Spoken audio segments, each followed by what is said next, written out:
Soy un heredero rico de segunda generación que nunca se esfuerza por superarse. Entregado al placer y viviendo una vida de excesos todos los días. Así que cuando mi familia empezó a presionarme para que me casara, por supuesto me negué 1000 veces, pero bajo los arreglos autoritarios de mis padres. Aún así me empujaron a una cita a ciegas. La otra parte era una heredera adinerada que mi padre había seleccionado cuidadosamente, antecedentes familiares limpios, currículum brillante, condiciones impecables, tan perfecta que no había nada que criticar. En menos de 2 meses, nos casamos a toda prisa, pero solo después de la boda me di cuenta de que ella y yo nunca fuimos el mismo tipo de personas. Mi esposa, Lucía, era el ejemplo perfecto de una mujer obsesionada con su carrera. La carrera primero, valoraba el trabajo por encima de todo. Incluso volvió corriendo a la oficina la misma noche de nuestra boda. Al principio, apoyé totalmente su carrera. Después de todo, admiraba sinceramente a las chicas que trabajaban tan duro, pero lo que nunca esperé fue que, con tal de escalar más alto, fuera capaz de hacer cualquier cosa, incluso cuando yo estaba tirado en la UCI. No le importó en absoluto, solo me dijo: Jorge, es hora de tomar tu medicina. Capítulo 1. Estaba de pie en la entrada del café, revisando una y otra vez la dirección en mi teléfono. En mis 26 años de vida, nunca imaginé que caería tan bajo como para ir a una cita a ciegas. Sobre todo cuando no me faltaba dinero en absoluto. Dormir hasta despertarme de forma natural todos los días, jugar videojuegos y luego salir a beber con amigos. Solo pensar en tener que criar hijos después de casarme ya me daba un poco de miedo, pero más que eso, me preocupaba. Me preocupaba si realmente podría asumir la responsabilidad de ser esposo y padre. Negué con la cabeza, obligándome a apartar esos pensamientos. Y murmuré para mí mismo: primero superemos lo que tenemos delante. Con un suspiro, empujé la puerta y entré. El café tenía un ambiente agradable y no estaba lleno. Tras recorrer el lugar con la mirada, la vi trabajando junto a la ventana, porque solo el asiento frente a ella estaba vacío. Llevaba un traje profesional, pulcro y elegante. Pregunté: «Hola, ¿eres Lucía?». Levantó la cabeza, y solo entonces pude verla con claridad. Piel clara, rasgos refinados y un brillo afilado e intimidante en los ojos. «Sí», respondió. «Llegas un poco tarde». «Perdón», dije. «Había mucho tráfico». «Siéntate». Colocó el menú frente a mí. «Un capuchino, por favor». Lucía miró su reloj de pulsera y dijo: «Mi descanso es solo de 1 hora, así que no perdamos tiempo. Ya conozco tus datos básicos. Tuviste excelentes calificaciones en la escuela. Casi siempre estuviste en la lista de becas. Fundaste una empresa después de graduarte y luego la vendiste. Sin malos hábitos. Sin un historial sentimental desordenado. ¿Hay algo que quieras saber sobre mí?».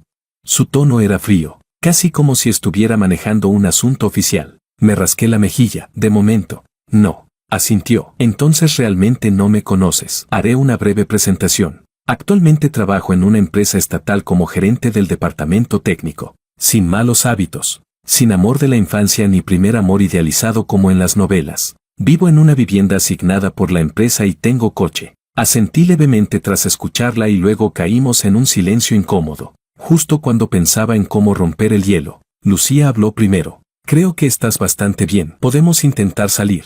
Tomado por sorpresa por su franqueza, la miré algo aturdido mientras respondía: «De acuerdo. Entonces dejémoslo aquí por hoy. Tengo que volver al trabajo». Dejó su información de contacto, recogió sus cosas y se dio la vuelta para irse. Me quedé mirando la media taza de café sobre la mesa, perdido en mis pensamientos. Tras un momento, me levanté y contesté una llamada. «Mamá». Mi madre preguntó: «¿Entonces qué tal fue la chica?». «Tu tía Gu y yo pasamos días eligiéndola, educada, guapa y con un trabajo estable. Está bastante bien. No habrás dejado una mala impresión, ¿verdad? Deberían intentar llevarse bien primero. Si no hay problemas, cásense lo antes posible». «Oye, mamá, tú». Nadie habría podido prever lo que ocurriría en los pocos años que siguieron. Capítulo 2. El estruendo ensordecedor de la boda parecía seguir zumbando en mis oídos.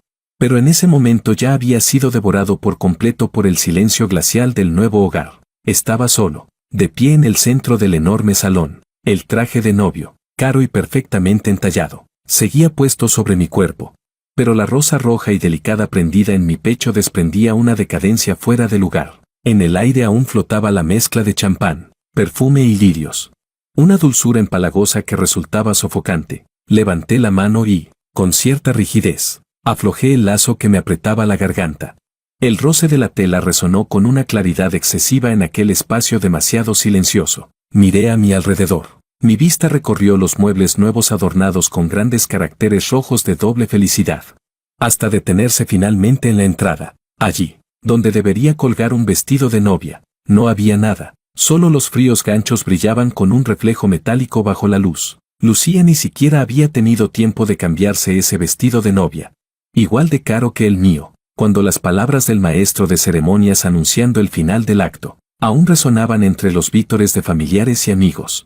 Su teléfono móvil, configurado con un tono de llamada agudo y estridente, sonó de repente, como una cuchilla precisa que reventaba la burbuja de alegría. Recuerdo perfectamente el cambio instantáneo en su expresión al contestar la llamada. Los ojos que hacía un momento reflejaban la timidez y la felicidad de una novia, fueron sustituidos, en un instante, por una concentración severa e incuestionable. Solo dijo dos frases breves al teléfono, de acuerdo, y, entendido. Y colgó con rapidez. Luego se giró hacia mí. Con una expresión apresurada y una disculpa que no admitía réplica. Cariño, ha ocurrido un fallo grave en la base de datos central del departamento técnico. Los datos de los usuarios podrían estar en riesgo de filtración. Tengo que ir ahora mismo. Hablaba a una velocidad vertiginosa.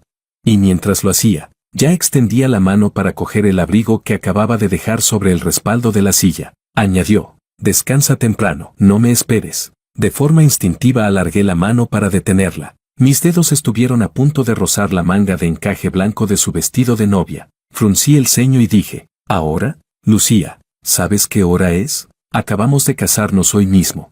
¿Tu empresa no tiene a un montón de gente en el departamento técnico? ¿De verdad tiene que ser la jefa del departamento la que salga corriendo la noche de su boda? Mi voz estaba llena de incredulidad. Lucía no se detuvo ni un segundo. El abrigo ya estaba colocado con decisión sobre sus hombros. Ni siquiera tuvo tiempo de abrocharlo bien. Soy la responsable, Jorge, en una crisis de este nivel, si no estoy allí para dirigir la situación. Los de abajo no pueden tomar decisiones. Los problemas técnicos no se solucionan con más gente. Y menos cuando se trata de la seguridad de los datos centrales de los usuarios. Una sola decisión equivocada puede arruinar todo el proyecto. E incluso hacer que la reputación de la empresa se derrumbe. Hablaba con rapidez, con una lógica tan clara, como si estuviera en una reunión de análisis de proyectos. Su mirada era afilada y firme, sin el más mínimo apego, que debería tener una esposa recién casada. Inténtalo entender. Cuando estabilice la situación, todo estará bien. Tú duerme primero. ¿Entender? Abrí la boca, pero sentí la garganta bloqueada, como si algo la oprimiera. Quise decir, ¿acaso esta no es una noche que solo ocurre una vez en la vida? Quise preguntar, si hay que entender el trabajo. ¿Quién va a entender cómo me siento yo? ¿Abandonado como un idiota en la habitación nupcial? Sin embargo, todas las palabras que se agolpaban en mis labios, se volvieron pálidas e inútiles al encontrarme con la mirada de Lucía. Llena de una urgencia que no admitía discusión, todo resultaba fuera de lugar. La vi coger con naturalidad las llaves del coche. Su figura desapareció rápidamente en la sombra de la entrada. Y cuando la puerta de seguridad se cerró con un suave clic, el sonido cayó sobre mi corazón como una roca gigantesca. Entonces, cuídate, conduce despacio, casi por puro reflejo. Le dije esas palabras secas y sin fuerza hacia la entrada vacía. Mi voz era tan baja que ni yo mismo estuve seguro de haberla oído. Capítulo 3. Lo único que respondió fue el leve zumbido del ascensor descendiendo. Y después, un silencio absoluto. Me quedé inmóvil en el mismo lugar durante mucho tiempo, como una escultura a la que le hubieran arrancado la columna vertebral. Solo entonces arrastré mis pasos pesados hasta ese sofá nuevo, exageradamente grande, y me dejé caer sobre él, rígido. El caro sofá de cuero emitió un leve gemido al soportar el peso de mi cuerpo. La elaborada lámpara de cristal del techo irradiaba una luz suave pero fría, tan intensa que me hacía arder los ojos. Tumbado boca arriba, mi mente empezó a rebobinar sin que pudiera evitarlo. Todo volvió a empezar desde aquella tarde, en la que la llamada insistente de mi madre me había dejado el cuero cabelludo entumecido, y entré al café a la fuerza. Desde el momento en que Lucía, sentada junto a la ventana trabajando, levantó la cabeza, y me lanzó aquella mirada fría y escrutadora. Desde cuando expuso, con la claridad de un informe de proyecto. Los resultados de la investigación de antecedentes de ambos. Hasta esa frase suya que cayó como una bomba, podemos intentarlo, y que me dejó completamente aturdido cuando no tenía ninguna defensa preparada. Y después, el proceso paso a paso, la cita a ciegas, ir al cine y comer juntos, visitar a las familias de ambos, registrar el matrimonio, la boda, 7 veces. Solo 7 encuentros bastaron para que 2 completos desconocidos pasaran de conocerse a atar sus vidas para siempre. Tan rápido como un torbellino, torcí la comisura de los labios, esbozando una sonrisa de burla hacia mí mismo, más fea que el llanto. En esas 7 ocasiones, el número de veces que Lucía fue llamada a mitad de camino por asuntos de trabajo, ya casi no se podía contar con una sola mano. En el cine, apenas se apagaban las luces, y antes incluso de que terminaran los créditos iniciales. La pantalla de su teléfono se encendía débilmente en la oscuridad. En el restaurante, cuando el entrante acababa de llegar a la mesa, una videollamada urgente bastaba para que sacara una foto apresurada de la comida, y se la enviara a sus padres como excusa. Antes de coger el bolso e irse, incluso hubo una vez en la que habíamos quedado para probar vestidos de novia. Yo llevaba más de media hora esperándola en la tienda, cuando por fin recibí su llamada, cargada de cansancio y disculpas, diciendo que justo antes de que el proyecto saliera a producción, habían descubierto una grave vulnerabilidad de seguridad, y todo el equipo estaba pasando la noche entera luchando contra el problema. Cada vez, yo reprimía a la fuerza la decepción, el descontento, e incluso la ira que me subían al pecho. Me decía a mí mismo que debía entenderlo. En un lugar como la capital, la competencia es cruel como una jungla. Y más aún para una mujer joven en un puesto como gerente del departamento técnico. Un solo paso en falso bastaba para que quienes la acechaban la derribaran. No le había sido fácil llegar hasta donde estaba. Tenía que apoyarla. Tenía que ser un marido considerado. Cuando se estabilice todo, estará bien. Esa frase parecía haberse convertido en su fórmula universal para tranquilizarme. Y también en el anestésico con el que yo mismo me adormecía. Sin embargo, en la primera noche de recién casados, ese anestésico parecía haber perdido por completo su efecto. El tiempo avanzaba lentamente dentro del silencio mortal. Las luces de la ciudad, fuera de la ventana, parpadeaban sin cansancio, reflejándose en los enormes ventanales vacíos, como un gigantesco caleidoscopio mudo. No supe cuánto tiempo estuve allí tirado, hasta que la pantalla del teléfono se encendió de forma abrupta en la oscuridad, acompañada de un zumbido vibrante. Casi con ansiedad, agarré el móvil. El nombre que parpadeaba en la pantalla era Lucía. «Hola», respondí de inmediato, con una voz ligeramente ronca y una expectativa, de la que ni yo mismo era consciente, pero al otro lado, su voz seguía siendo fría y profesional. De fondo se oían vagamente teclas golpeadas, y murmullos indistintos. «Jorge, la situación es un poco complicada y no se va a resolver tan rápido. Descansa temprano, no hace falta que me esperes. Esta noche, probablemente dormiré en la empresa. Está bien, lo entiendo, cuídate». No había terminado de hablar, cuando del otro lado llegó un sonido frío y mecánico. Bip, bip, bip, mirando el salón vacío. En el fondo de mi corazón, empezó a formarse una sensación nada buena. Capítulo 4. Pasaron algunos meses. Y el desarrollo de este matrimonio fue exactamente como yo había previsto. Ella convirtió la empresa en todo en su vida. Pasaba varios días seguidos sin volver a casa, y cuando regresaba, solo comprobaba que yo, su marido solo de nombre, siguiera vivo. Y luego se dejaba caer a dormir sin más. Finalmente, una noche, cuando volví a recibir una llamada suya a altas horas de la madrugada, exploté. «Lucía», mi voz se elevó de golpe, afilada hasta un punto que ni yo mismo reconocía. «¿Qué soy para ti? ¿Un compañero de piso con el que compartes techo? Si tú faltas un solo día en tu empresa, ¿se les viene el mundo abajo?». Casi lo grité, con el pecho subiendo y bajando violentamente. Al otro lado del teléfono hubo unos segundos de silencio. Incluso el sonido del teclado se detuvo por un momento, cuando la voz de Lucía volvió a escucharse. Llevaba un cansancio apenas perceptible, pero predominaba ese tono frío y profesional, incluso ligeramente impaciente. «Jorge, no armes un drama. Ahora no es momento de comportarse de manera infantil. Mi trabajo afecta a la confianza de los usuarios de toda la plataforma, y a los activos centrales del grupo. No se trata de si el cielo se cae o no, se trata de responsabilidad. Del sustento de muchísimas personas. ¿Puedes madurar un poco y tratar de entender mi situación? ¿Madurar? ¿Entender? Estuve a punto de soltar una carcajada de rabia. Una enorme sensación de impotencia me atrapó. Toda mi furia fue a estrellarse contra una masa fría y blanda, sin respuesta. Sí, no soy maduro, no entiendo lo suficiente, no entiendo por qué la noche de bodas de otros es la noche de amor bajo las velas, y la mía fue volverme loco gritándole al aire. Y menos aún entiendo si, dentro de las responsabilidades de mi esposa, existe siquiera un lugar para mí, su marido. Mi voz temblaba ligeramente por la agitación. Jorge, la voz de Lucía se enfrió por completo, cargada de una reprimenda evidente. Ahora no es momento de hablar de esto. Estoy muy ocupada. No tengo tiempo para discutir contigo. Lo dejamos aquí. Cuelgo. Dip.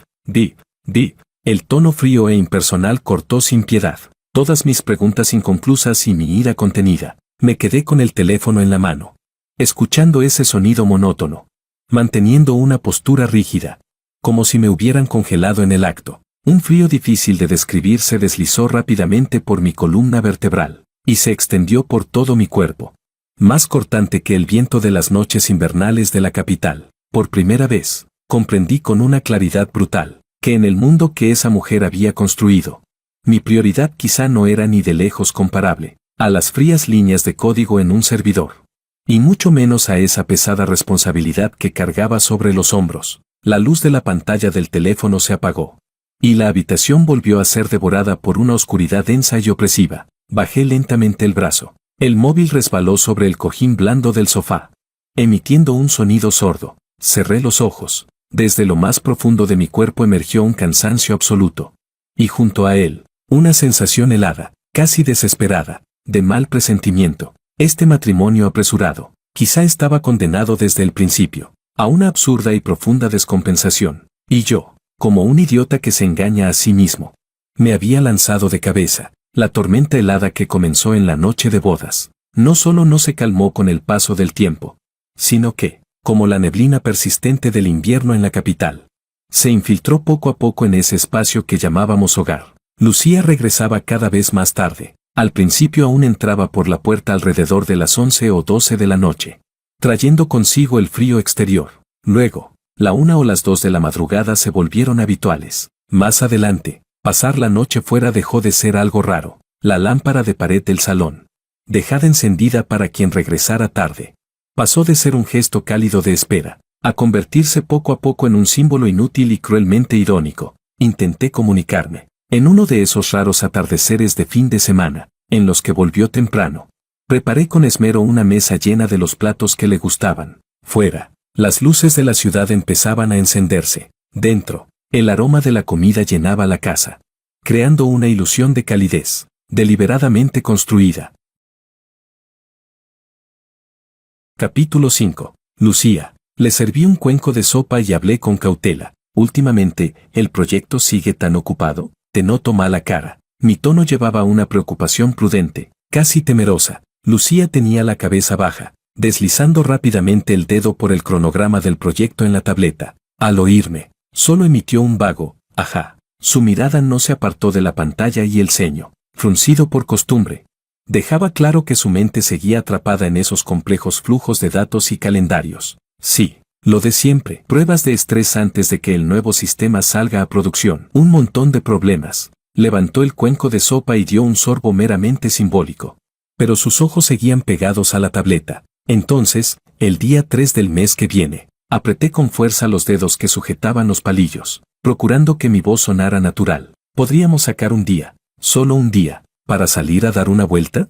Han abierto un balneario de aguas termales en las afueras. Dicen que el entorno está bastante bien. Era mi cumpleaños. Nunca había pronunciado esa fecha con tanta claridad. Con una prueba casi humillante.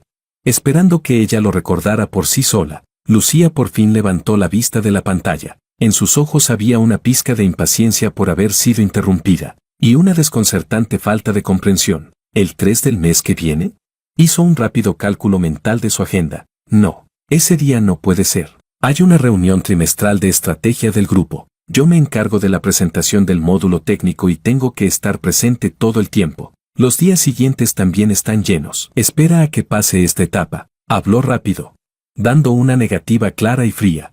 acompañada de una promesa de la próxima vez, que nunca llegaría a cumplirse. Su mirada era franca, sin el menor rastro de evasión ni de fingido olvido. De verdad no era consciente en absoluto de lo que esa fecha significaba para mí. Sentí que una mano invisible me apretaba el corazón con fuerza, hundiéndolo de golpe hasta el fondo. La comida que había preparado con tanto esmero empezó a desprender un olor graso y sofocante. Miré cómo Lucía volvía a bajar la cabeza, sus dedos deslizándose con rapidez sobre la tableta, como si aquella conversación no hubiera sido más que un episodio trivial, una interrupción sin importancia, y todo su ser ya hubiera sido absorbido de nuevo por ese enorme remolino llamado trabajo. La breve ilusión de calidez en la mesa se hizo añicos por completo, dejando solo una realidad helada, y una decepción que se clavaba hasta los huesos. Dejé los palillos en silencio, tenía el estómago hecho un nudo, y ya no pude tragar ni un bocado más. La frase, ese día es mi cumpleaños, dio varias vueltas en mi garganta, pero al final la engullí a la fuerza. Decirlo solo me haría parecer aún más lamentable y mezquino. ¿Y qué podría cambiar? En su mundo de lógica estricta y objetivos claros, la importancia del cumpleaños de un marido era, evidentemente, incomparable con una presentación del grupo, que afectaba directamente a su futuro profesional. Los días posteriores a la expectativa rota se volvieron pesados, torpes y entumecidos.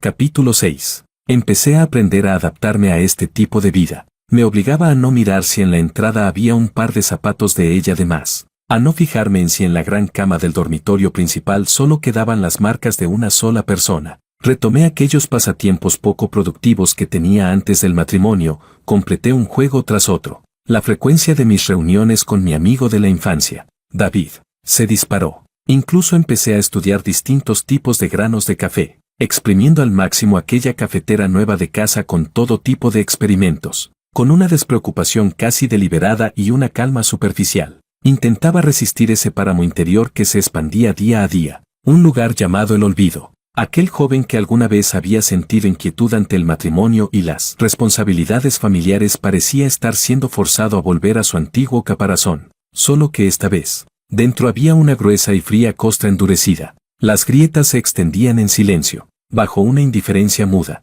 hasta que algún día llegarían a romperse por completo. El detonante llegó de forma abrupta, aunque parecía un presagio enterrado desde hacía tiempo. En el profundo otoño de la capital, una epidemia de gripe de gran magnitud se extendió por toda la ciudad.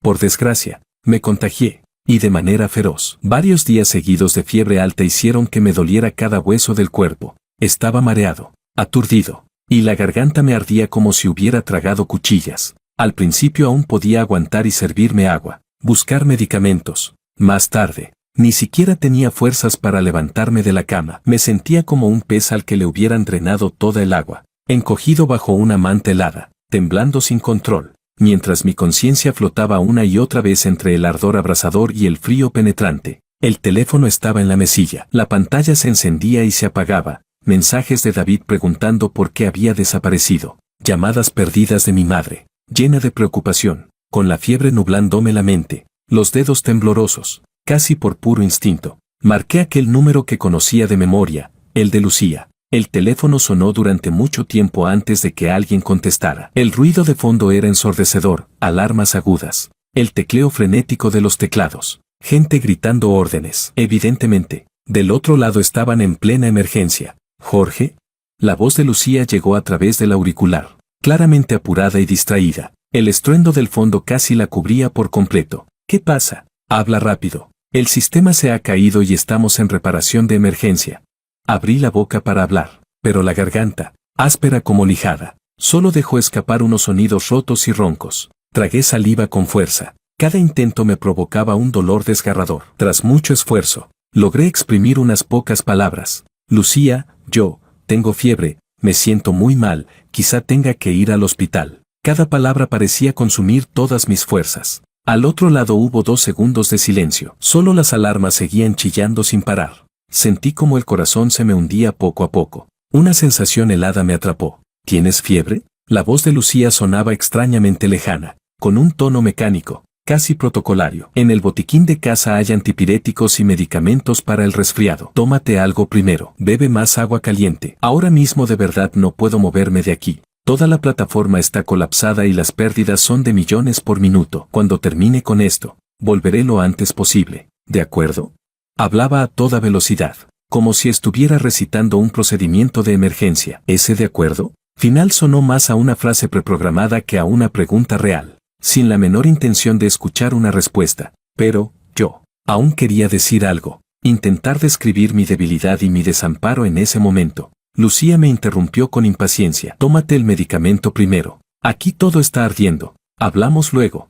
En su tono había una urgencia incuestionable, incluso un rastro de fastidio por la interrupción. Acto seguido, la llamada se cortó sin contemplaciones. Tot, tot, tot. El tono de ocupado volvió a sonar, resonando en el dormitorio vacío y helado, más cortante incluso que el viento otoñal del exterior. Sostenía el teléfono en la mano, escuchando aquel pitido monótono y repetido, manteniendo una postura rígida. El contraste entre la fiebre abrasadora de mi cuerpo y el frío glacial de mi interior era tan extraño que me sentía hundirme en un abismo helado. El mundo parecía haber perdido de golpe todo sonido y color. Solo quedaban ese pitido frío y mi propia respiración pesada y trabajosa. Una sensación absoluta de abandono, como una marea helada, me cubrió por completo. No sé cómo logré levantarme. El cuerpo pesaba como si estuviera relleno de plomo. Cada movimiento venía acompañado de un mareo intenso y un dolor sordo en los huesos. Casi movido por un instinto desesperado, me puse a tientas un abrigo grueso. Agarré la cartera y los documentos y, apoyándome en la pared, fui avanzando paso a paso hasta salir de casa. El viento frío del otoño tardío me golpeó la cara ardiente como cuchillas. Me estremecí, pero no sentí ni un atisbo de lucidez. Cuando logré parar un taxi en la entrada del complejo residencial, el conductor se sobresaltó al ver mi rostro pálido y mi aspecto tambaleante. Chico, ese color no es normal. Date prisa. ¿A qué hospital vamos? Me desplomé en el asiento trasero. Murmuré el nombre del hospital de primer nivel más cercano y ya no fui capaz de decir una sola palabra más. Cerré los ojos, respirando con dificultad, mientras el sudor frío empapaba la ropa que llevaba debajo. Capítulo 7. La sala de urgencias estaba iluminada a pleno día, llena de voces y alboroto. El olor del desinfectante era tan fuerte que resultaba irritante. Una enfermera me sostuvo mientras me tomaba la temperatura y la presión arterial. La columna roja del termómetro de mercurio subió de forma implacable hasta los 39,8 grados centígrados. El médico frunció el ceño al revisar mis análisis y dijo con tono serio: fiebre alta causada por una gripe viral. Pero el hemograma tiene algunos problemas, los marcadores de inflamación están muy elevados y en la auscultación pulmonar hay estertores húmedos. Hay una alta sospecha de infección bacteriana asociada, con tendencia a evolucionar hacia una neumonía. Hay que hospitalizarlo de inmediato para observación y tratamiento. Empezaremos ya con antibióticos potentes por vía intravenosa. El médico empujó hacia mí varios formularios, entre ellos, el consentimiento informado para la hospitalización. La situación conlleva riesgos y se necesita la firma de un familiar. ¿Dónde está su familia? Avise cuanto antes para que vengan a firmar y tramitar el ingreso. ¿Familiares?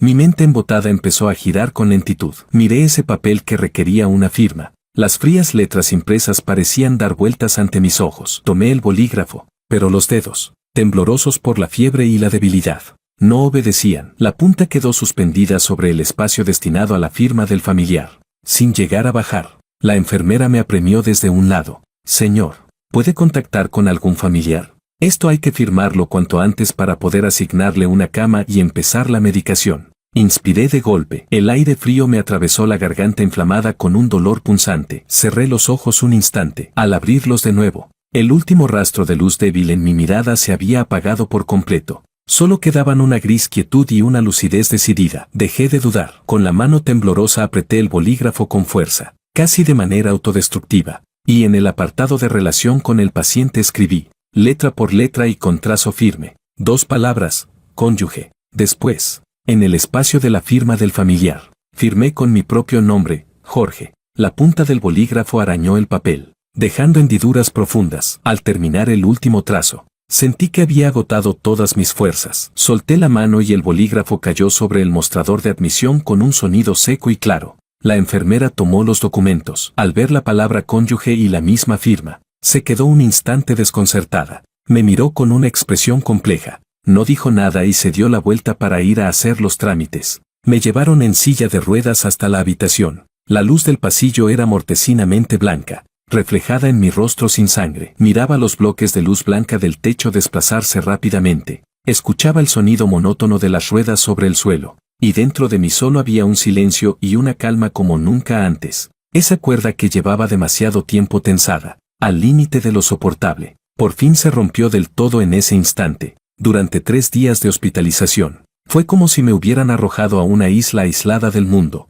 El líquido del suero caía gota a gota, lentamente, entrando en las venas del dorso de mi mano helada, llevándose la fiebre y, al mismo tiempo, como si extrajera la última pizca de vitalidad que me quedaba. El cielo grisáceo tras la ventana, el olor inmutable del desinfectante en la habitación y la tos reprimida del anciano de la cama contigua componían todo mi universo. El móvil permanecía en silencio sobre la mesilla, aparte de los mensajes diarios de David, siempre puntuales, entre palabras de ánimo y bromas, y las consultas preocupadas de mi madre. El número marcado como Lucía seguía completamente mudo. La tarde del tercer día, la temperatura por fin se estabilizó alrededor de los 37 grados y el dolor corporal disminuyó bastante. La enfermera retiró la aguja y anunció que ya podía recibir el alta, aunque me recordó que debía tomar la medicación puntualmente y descansar bien durante una semana. En silencio, recogí mis pocas pertenencias, con movimientos lentos y mecánicos. Justo cuando metía la última prenda en la mochila, la puerta de la habitación se abrió suavemente.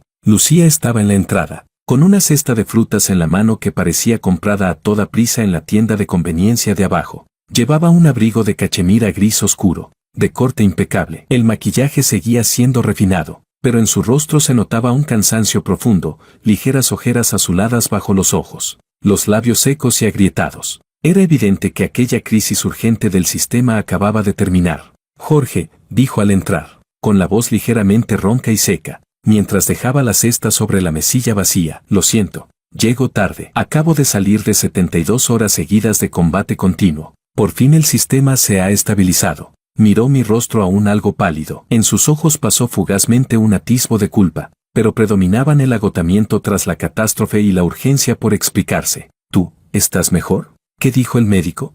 Cerré la cremallera de la mochila sin detenerme, sin levantar la vista hacia ella. Me colgué la mochila al hombro y solo entonces me giré despacio, dejando que mi mirada se posara con calma sobre su rostro. En esa mirada no había ira, ni reproches, ni siquiera la menor ondulación. Era tan quieta como un estanque helado y profundo, y aún así hizo que el corazón de Lucía se encogiera sin saber por qué. Mucho mejor, respondí. Mi voz aún estaba débil tras la enfermedad, pero cada palabra salió con una claridad inusual. El médico dijo que, de haber llegado un poco más tarde, ya habría sido neumonía. La culpa en el rostro de Lucía se acentuó. Dio un paso adelante, como si quisiera tocarme, pero mi mirada inmóvil hizo que su mano se quedara suspendida a medio camino. Con cierta incomodidad, la retiró. Lo siento, Jorge, de verdad. Aquella vez la situación era demasiado crítica. Todo el departamento técnico estaba atado a la línea. Yo, Lucía, la interrumpí. Mi voz no era alta,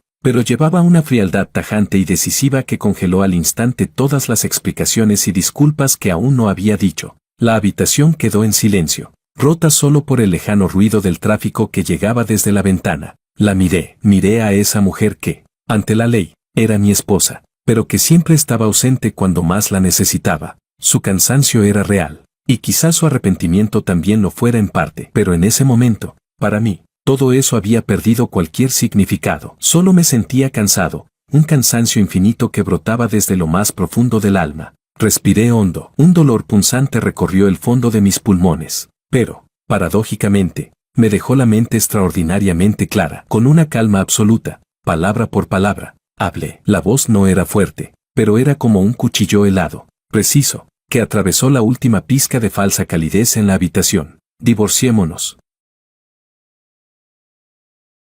Capítulo 8. El aire parecía haberse solidificado. La expresión en el rostro de Lucía se congeló al instante, como una máscara exquisita detenida de golpe. La culpa y el cansancio fueron sustituidos por una pura estupefacción y una incredulidad absoluta. Parecía no haber entendido, o quizá no se atrevía a creer lo que había oído. Sus bonitos ojos almendrados se abrieron ligeramente, mirándome fijamente, como si intentara encontrar en mi rostro algún rastro de broma o de arrebato impulsivo. ¿Qué has dicho?, preguntó. Su voz era muy suave, con un temblor casi imperceptible. como si no estuviera segura de haber oído bien esas 4 palabras. He dicho, mi voz no tenía ninguna inflexión, tan calmada que resultaba aterradora. Lucía, nos divorciamos. Hice una breve pausa. Mi mirada pasó por el anillo de bodas en su dedo anular, que bajo la luz mortecina de la habitación aún reflejaba un brillo frío, y añadí, mañana, a las 9 de la mañana, trae los documentos. Nos vemos en la puerta del registro civil.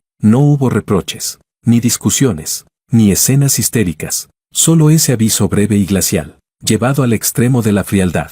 Después de decirlo, dejé de mirar los cambios en su expresión. Pasé junto a ella, abrí la puerta de la habitación y salí, aunque mis pasos aún eran algo inestables. Mi espalda se mantenía recta, con una determinación absoluta, como si no hubiera vuelta atrás. La puerta se cerró suavemente a mi espalda, separando 2 mundos. Lucía se quedó rígida, sola, en la habitación vacía, todavía con las llaves del coche en la mano, los dedos helados, sobre la mesilla. Aquella cesta de frutas barata, las manzanas de un rojo chillón y las naranjas de un dorado brillante, resultaba especialmente llamativa y sarcástica contra el fondo blanco. La frase "nos divorciamos" resonaba en sus oídos como un hechizo helado, repitiéndose una y otra vez, haciendo zumbar sus tímpanos. Miró la puerta cerrada y, por primera vez, sintió con claridad que algo se había roto por completo mientras ella se aferraba desesperadamente al código, a los proyectos, a las responsabilidades. Y ni siquiera había visto cómo se rompía. Al día siguiente, el cielo de la capital estaba cubierto de un gris plomizo y opresivo. El viento frío del otoño tardío arrastraba hojas secas dispersas, golpeando el rostro con dolor. Llegué a la puerta del registro civil 10 minutos antes. No fui en coche. Envolvía mi cuerpo con un abrigo oscuro y grueso. Mi rostro aún conservaba la palidez de la convalecencia, los labios casi sin color, pero mis ojos estaban fríos, como la superficie helada de un lago. A las 9 en punto, un coche rojo familiar se detuvo con precisión junto a la acera. Lucía abrió la puerta y bajó. Se había cambiado a un traje negro que acentuaba su aire profesional, con un abrigo del mismo tono encima. El cabello, recogido con pulcritud en la parte posterior de la cabeza, dejaba al descubierto una frente limpia y un cuello esbelto. Llevaba un maquillaje más elaborado de lo habitual, intentando ocultar el desgaste de una noche sin dormir. Sin embargo, bajo la sombra intensa de los ojos, las venas enrojecidas seguían siendo evidentes. En la mano llevaba una carpeta de papel craft. Caminaba deprisa. El sonido de los tacones golpeando el suelo era nítido y urgente. Con ese ritmo profesional, firme e incuestionable, se detuvo frente a mí. Nos separaba menos de 1 metro. El viento frío agitaba el bajo de su abrigo. He traído el acuerdo, dijo. Su voz estaba algo ronca, forzando una calma evidente. Mientras me tendía la carpeta, échale un vistazo. Los bienes previos al matrimonio se quedan con cada uno. La vivienda en la que vivimos juntos fue comprada por ti antes del matrimonio y pagada al contado. Así que es tuya. Mis ahorros y acciones están detallados aquí, calculados a precio de mercado. Dao dinero en las cuentas conjuntas. No quiero ni un céntimo. No hay nada más que repartir. Hablaba muy rápido, con una lógica clara, como si estuviera exponiendo una lista de entrega de un proyecto ya preparado de antemano. Ni siquiera levantó la vista para observar mi expresión. Su mirada permanecía fija en el cierre de la carpeta. La tomé en silencio, sin abrirla. No tenía el menor interés en su contenido. Lo único que quería era un resultado, una liberación total. La observé, sus pestañas bajas, sus labios apretados pintados de un rojo intenso. Esa presencia dominante, propia de la gerente Lucía, que no desaparecía ni siquiera en un trámite de divorcio. Entremos, dije. Aparté la mirada, sin emoción alguna, y me giré primero para caminar hacia la puerta del registro civil. El trámite fue anormalmente eficiente y fluido, casi mecánico. El personal preguntó de forma protocolaria si era una decisión voluntaria, si había desacuerdos en la división de bienes. Ambos asentimos de manera automática y respondimos brevemente, sí. Ninguno. Al firmar, no dudé en absoluto. La punta del bolígrafo se deslizó por el papel dejando mi nombre,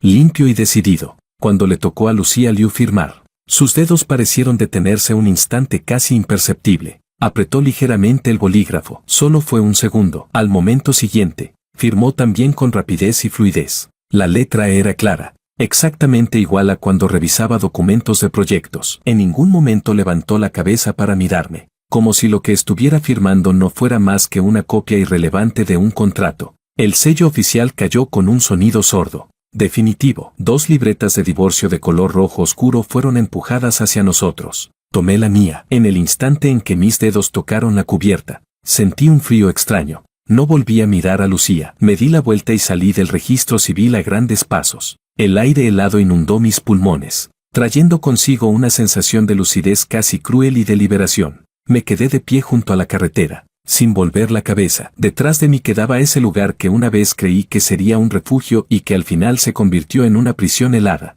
Saqué el móvil. La pantalla se encendió. Abrí una aplicación de compra de billetes y deslicé el dedo con rapidez, seleccionando opciones. Minutos después, la compra de un billete de avión de solo ida desde la capital hasta la lejana ciudad del sur se confirmó con éxito. Necesitaba irme de esta jungla de acero y cemento, irme de este aire cargado de desinfectante y de un matrimonio fracasado, irme de cualquier lugar que tuviera que ver con ella, ir a un sitio donde solo hubiera sol, olas y desconocidos, y dejar que las heridas, en el silencio sin interrupciones, cicatrizaran poco a poco.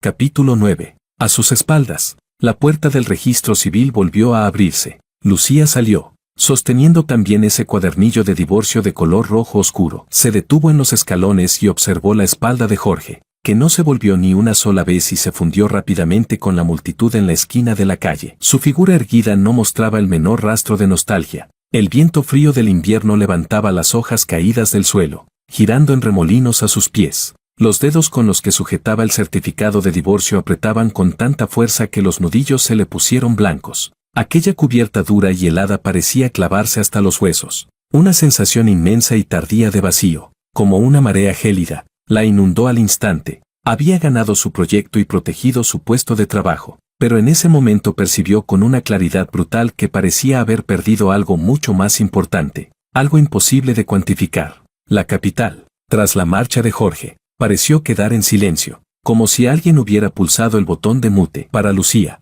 la vida no parecía haber cambiado de forma drástica. Esa gran casa que una vez llamaron hogar se convirtió por completo en un simple lugar donde pasar la noche, con una única función. Seguía saliendo temprano y regresando tarde, incluso más que antes, llenando cada minuto de cada día con un trabajo de alta intensidad, sin dejar ni el menor resquicio. Sin embargo, algo estaba cambiando en silencio. En mitad de la noche, al despertar de un sueño, o en esos breves instantes de vacío tras largas jornadas de horas extra, ese espacio vacío que antes pertenecía a Jorge irrumpía en su mente sin previo aviso. De la cocina ya no emanaba ningún aroma de comida ni de café, solo quedaban la encimera fría y los armarios eternamente ordenados. El sofá del salón, lo bastante grande como para que se tumbaran 3 personas, ahora solo la sostenía a ella sentada en un extremo, frente a la pantalla del portátil, rodeada de un silencio tan profundo que podía oír el eco de sus propias pulsaciones sobre el teclado. Empezó,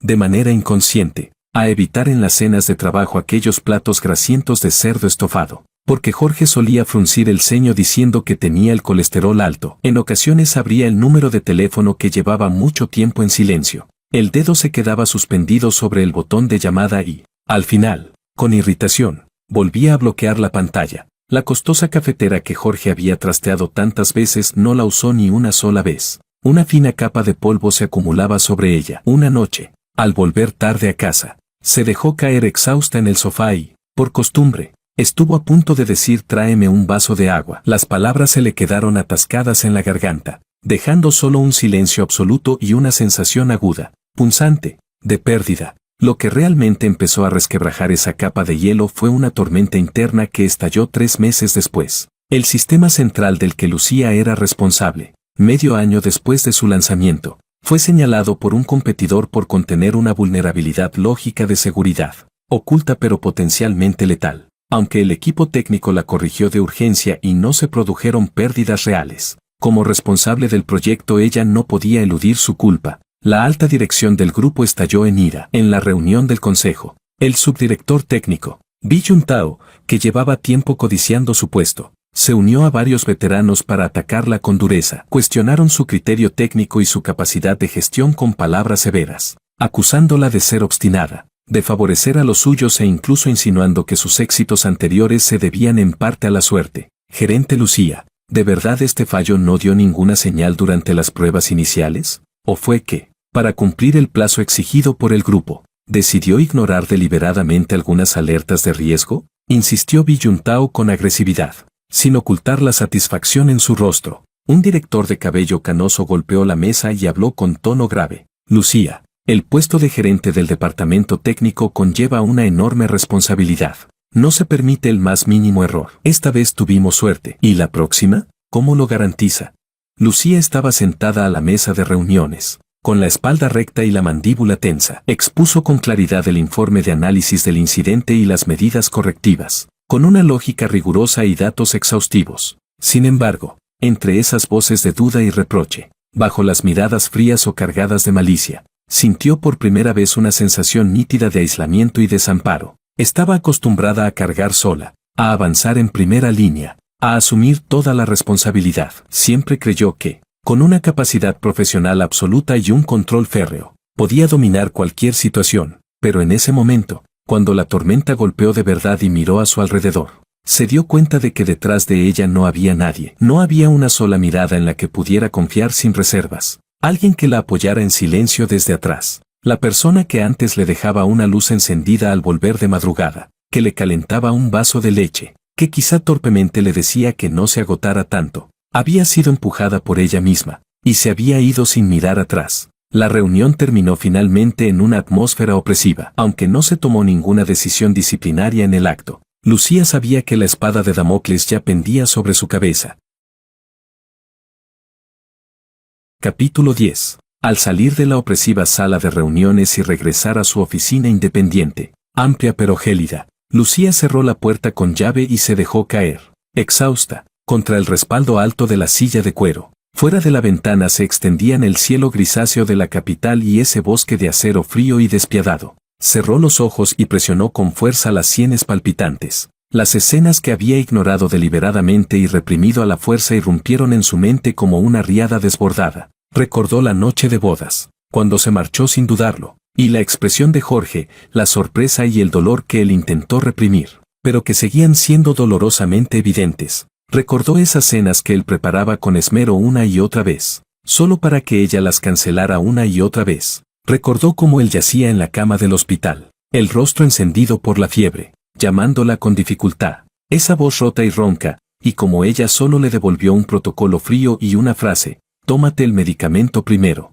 Recordó la calma con la que él pronunció la palabra divorcio, aquella mirada muerta y desesperada, y también su espalda al firmar el acuerdo y marcharse, una espalda decidida, sin la menor nostalgia, responsabilidad, comprensión, murmuró, con la voz seca y áspera. Siempre creyó que estaba asumiendo la mayor de las responsabilidades, protegiendo el sustento de innumerables personas, pero al final, ni siquiera logró proteger a la persona más cercana, la única que realmente le pertenecía. Convirtió la comprensión y el apoyo que él anhelaba en una indiferencia helada y en exigencias que daba por sentadas. Un arrepentimiento enorme, como miles de agujas finísimas, se clavó sin piedad en la parte más vulnerable de su corazón. El dolor fue tan intenso que se dobló hacia adelante, enterrando el rostro en las manos, mientras los hombros le temblaban sin control. Resultó que hay cosas cuyo verdadero peso solo se comprende cuando ya se han perdido, y hay fortalezas que parecen inexpugnables, pero que se derrumban estrepitosamente en el instante en que pierden su última piedra angular. Lucía permaneció sentada en aquella oficina helada durante mucho tiempo, hasta que afuera la luz del día se extinguió por completo. Alzó la cabeza. Las huellas de las lágrimas ya se habían secado en su rostro, pero en lo más profundo de sus ojos, algo se había roto y vuelto a recomponer para siempre. Tomó el móvil sin dudarlo y marcó la línea interna de su asistente. Su voz estaba cargada de un cansancio nunca antes sentido, pero también de una determinación absoluta, como quien quema las naves. Tom, ayúdame a cancelar todas las reuniones y compromisos no urgentes de los próximos 3 días. Además, investiga a una persona, se llama Jorge. Es mi exmarido. Quiero saber a dónde fue después de salir de la capital. Al otro lado de la línea, Tom se quedó claramente desconcertado. Pasaron unos segundos antes de reaccionar. De acuerdo, Presidenta Liu, me encargo ahora mismo. Colgó. Lucía Liu se acercó al enorme ventanal y contempló la ciudad a sus pies, deslumbrante, pero fría. Las luces de neón parpadeaban, el tráfico fluía sin descanso, y bajo cada luz parecía esconderse una historia. Apretó los puños con fuerza, las uñas hundiéndose en las palmas. Esta vez, ya no era la Lucía gerente que solo sabía avanzar hacia adelante. Iba a recuperar lo que había perdido, costara lo que costara, sin importar a que tuviera que enfrentarse. Capítulo 11. El ritmo de vida en la ciudad del sur era tan lento como una vieja canción perezosa. La brisa marina, salina y húmeda, reemplazaba el aire duro del bosque de acero de la capital. El sol se derramaba generoso sobre la piel, con una calidez casi terapéutica. La vieja casa con un pequeño patio que alquilé se convirtió en mi refugio para lamerme las heridas. Los días transcurrían de forma sencilla y regular. Por la mañana me despertaba con el canto de los pájaros. Me preparaba sin prisas una taza de café de filtrado manual y me sentaba en el patio a observar cómo la luz dorada saltaba sobre la línea del horizonte marino. Por la mañana atendía algunos trabajos de consultoría de diseño a distancia. Los contactos y la reputación acumulados tras vender la empresa seguían ahí, más que suficientes para sostener una vida cómoda y libre en esta pequeña ciudad. Después de la siesta, caminaba por la arena fina y suave de la playa, o montaba en bicicleta por callejones llenos de bugambillas en flor. Al atardecer, montaba el caballete en la terraza y, frente al cielo y el mar cambiantes, aplicaba pinceladas de color al crepúsculo. Volví a tomar los pinceles que tanto me gustaban en la época de estudiante y que luego había abandonado en el olvido de la rutina. Por la noche, normalmente jugaba unas partidas con David o leía tranquilamente en la biblioteca comunitaria. Mi cuerpo fue recuperándose poco a poco. La piel se volvió de un tono trigo saludable, y el hielo en mi mirada empezó a derretirse lentamente, aunque en el fondo seguían sedimentadas una fatiga y una distancia difíciles de tocar. Evitaba deliberadamente cualquier noticia relacionada con la capital. Esa ciudad, junto con ese nombre, había sido sellada en un rincón profundo y cerrado con llave de mi memoria. La calma era lo único que buscaba en ese momento, hasta que aquel atardecer fue interrumpido de manera abrupta. Acababa de terminar un boceto rápido de una gaviota cruzando el resplandor del sol poniente. Dejé el pincel y me disponía a ir a la cocina a preparar un plato de fideos cuando, desde la puerta del patio, llegó un golpe educado pero claro. Toc, toc, toc. ¿El administrador del vecindario? ¿O la abuela de al lado trayendo fruta por amabilidad? Me sequé las manos y fui a abrir la puerta del patio. La mujer que estaba afuera hizo que mi movimiento se congelara al instante. Lucía. Llevaba un cardigan de cachemira color marfil, suave al tacto. Debajo, una camisa azul claro sencilla, y en la parte inferior unos pantalones caqui informales con zapatos planos. Ese atuendo no tenía nada que ver con sus habituales trajes ejecutivos afilados. Incluso parecía un intento deliberado de verse más suave y dócil. No llevaba el cabello recogido. Lo tenía suelto sobre los hombros, algo despeinado por el viento marino. No había maquillaje elaborado en su rostro. Iba a cara lavada. Tenía ojeras profundas, los labios resecos y agrietados. Y todo su aspecto transmitía el cansancio y el polvo del camino tras un largo viaje. No llevaba maletín, solo sostenía una bolsa de viaje pequeña. Al verme abrir la puerta, los ojos de Lucía se iluminaron un instante, pero enseguida quedaron cubiertos por una tensión cautelosa, casi humilde. Abrió la boca, como si intentara esbozar una sonrisa, pero esta resultó rígida y forzada. Jorge, su voz estaba ronca por el vuelo largo, con un temblor apenas perceptible. La calma de mi rostro se hizo añicos al instante, reemplazada por una sorpresa helada y una ira súbita, como si alguien hubiera invadido mi territorio. Di un paso atrás de manera instintiva, como si no tuviera delante a una persona, sino a un intruso portador de una enfermedad mortal. ¿No puedes dejarme en paz de una vez?, dije, con una voz cargada de una impotencia amarga. Esta ciudad, esta dirección, habían sido elegidas deliberadamente como mi vía de escape, mi último bastión. Lucía se encogió al sentir el frío de mi mirada. Sus dedos apretaron con fuerza el asa de la bolsa de viaje. Yo pedí a alguien que revisara la información de los vuelos, y luego, pregunté aquí en la comunidad, dijo. Su voz fue bajando cada vez más, con la incomodidad de alguien atrapado haciendo algo indebido. No quedaba nada del aplomo de la antigua gerente Lucía. ¿Pediste a alguien que investigara?, repetí. Solté una risa fría, cuyo sonido resultó especialmente estridente en la calma del viento marino. Vaya poder tiene la presidenta Liu, incluso después del divorcio. No olvida ejercer ese control omnipresente suyo, ¿verdad?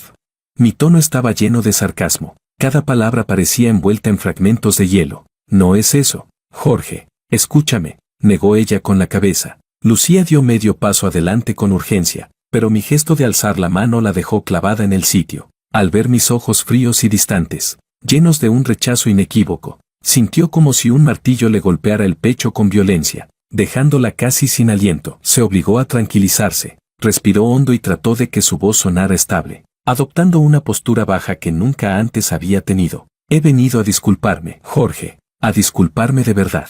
Su mirada se aferró a la mía, llena de emociones encontradas, un arrepentimiento tan denso que casi podía tocarse, una súplica cautelosa y una vulnerabilidad apenas disimulada. Antes, me equivoqué de forma imperdonable. Convertí el trabajo en todo, y usé la responsabilidad y la presión como excusas que daba por sentadas. Te ignoré. Ignoré todo lo que había entre nosotros. Creí que mientras fuera lo suficientemente fuerte y cargara con todo, estaría haciendo lo correcto.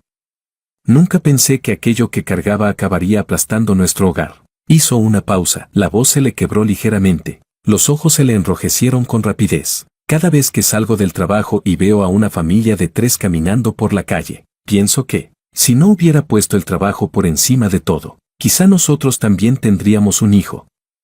He venido a pedirte perdón. Soltó todo de una vez. Su pecho subía y bajaba con fuerza, aferrándose a un valor desesperado, mirándome fijamente. El viento del mar agitaba su cabello y el borde de su ropa. Allí, de pie, parecía una planta castigada por la tormenta, pero aún obstinadamente erguida. Sin embargo, en mi rostro no hubo el menor atisbo de ablandamiento. La miré en silencio, sin la más mínima emoción, como si estuviera observando una escena ajena. Esa indiferencia, más que la ira o los reproches, hizo que el corazón de Lucía se enfriara. ¿Ya terminaste? Hablé por fin, con una calma inquietante. Lucía, tu disculpa es muy elocuente, y suena sincera, pero, curvé ligeramente los labios. En esa sonrisa no había calor alguno, solo un cansancio infinito y una fría indiferencia. Es demasiado tarde. La palabra tarde cayó como una bala helada, golpeando a Lucía con una precisión brutal.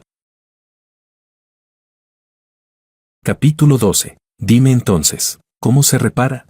Di un paso hacia ella, acortando la distancia. Mi mirada era afilada como una cuchilla, pero bajé la voz, cargada de una acusación reprimida. ¿Cómo reparas al yo que fue abandonado en la noche de bodas, tirado en la habitación nupcial como un chiste? Al yo cuyas citas eran interrumpidas una y otra vez por tus llamadas de trabajo hasta que terminó por acostumbrarse? ¿Al yo que, con fiebre alta, firmó su propio nombre en urgencias? ¿O al yo que, a la puerta del registro civil, con el certificado de divorcio en la mano, ni siquiera tuvo ganas de mirar atrás?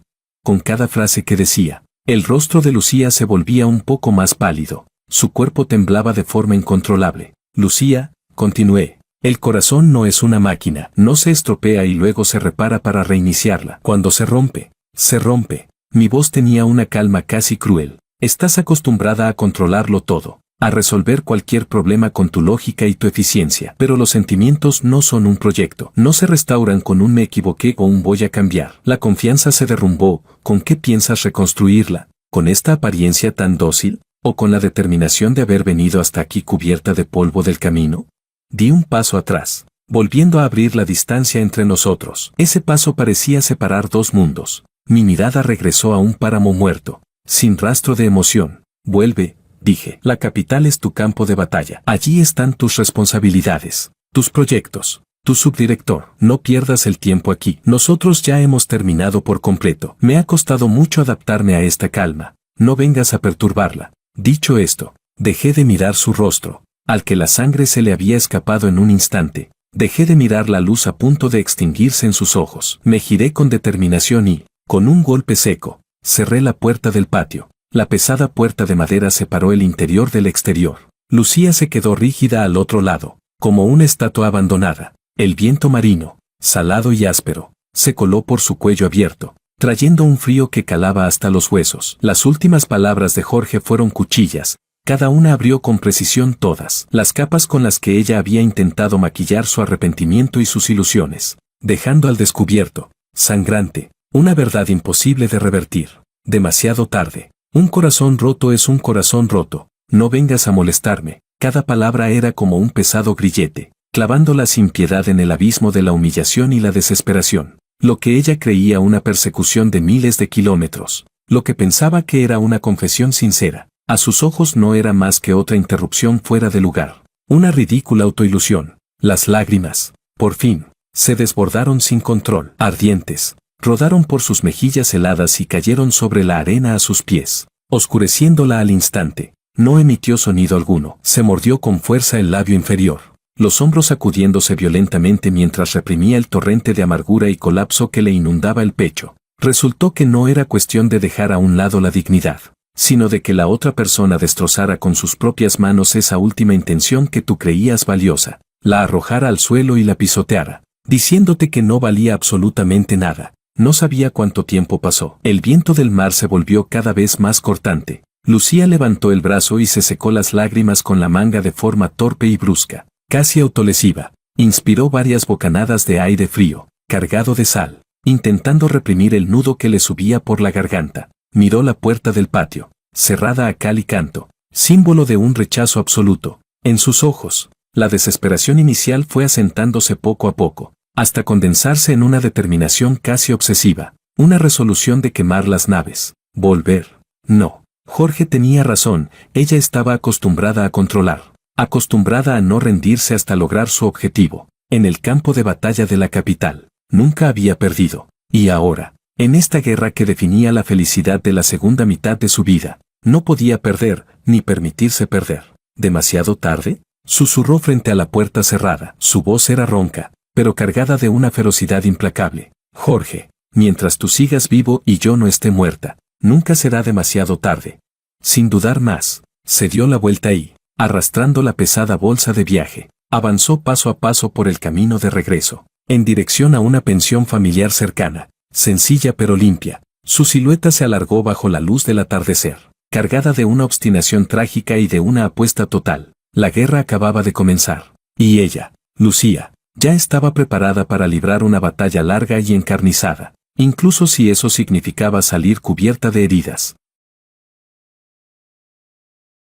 Capítulo 13. Apoyé la espalda contra la fría puerta del patio. Solo cuando los pasos del otro lado se fueron alejando poco a poco, el cuerpo tenso empezó a relajarse lentamente. Me llevé la mano al rostro y me lo froté con fuerza, intentando disipar la irritación que me hervía en el pecho y una punzada que ni yo mismo quería admitir. Yo también había fantaseado con una vida feliz después del matrimonio. Había imaginado que tendríamos un hijo, que los fines de semana iríamos los tres al parque de atracciones, a pescar. Pero Lucía hizo añicos esas fantasías con su planificación profesional. Creí haber levantado un muro lo bastante alto alrededor de mi corazón, suficiente para resistir cualquier embate del pasado. Sin embargo, la aparición de Lucía, su rostro demacrado pero lleno de obstinación, esas confesiones ahogadas por el llanto, eran como un cuchillo de cocina oxidado, cortando una y otra vez sobre mi corazón. En los días siguientes, Lucía pasó a existir como un espectro, de forma obstinada, en los márgenes de mi vida.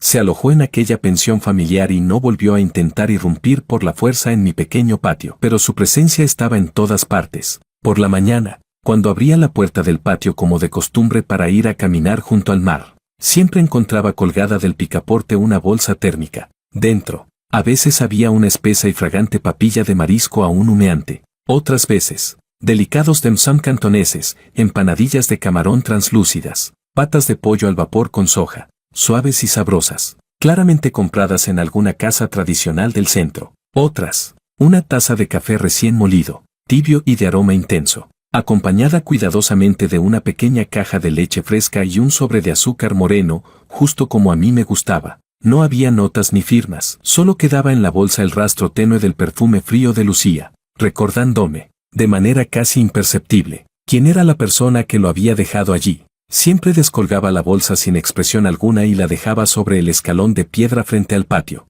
A veces pasaba saltando el niño de algún vecino, curioseando, y yo le hacía un gesto para que se la llevara. La mayoría de las veces, aquella comida tan cuidada se quedaba sola sobre el escalón, enfriándose poco a poco, hasta que algún gato callejero o el personal de limpieza se la llevaba. Al mediodía iba a leer a la pequeña biblioteca del centro comunitario. Apenas me sentaba en mi antiguo asiento junto a la ventana y abría el libro. Por el rabillo del ojo distinguía, no muy lejos, bajo la sombra de un árbol, una figura sentada en un banco. Lucía vestía una camisa blanca de seda sencilla y pantalones largos claros. Sobre las rodillas descansaba un portátil ligero, cuya luz iluminaba su perfil concentrado. Parecía estar trabajando de verdad. Sus dedos tecleaban con rapidez y, de vez en cuando, atendía alguna llamada en voz baja, pero en cuanto mi mirada se deslizaba hacia ella, parecía percibirlo al instante. Levantaba la cabeza y, a través del cristal, me miraba desde lejos. Ya no era una mirada afilada ni dominante,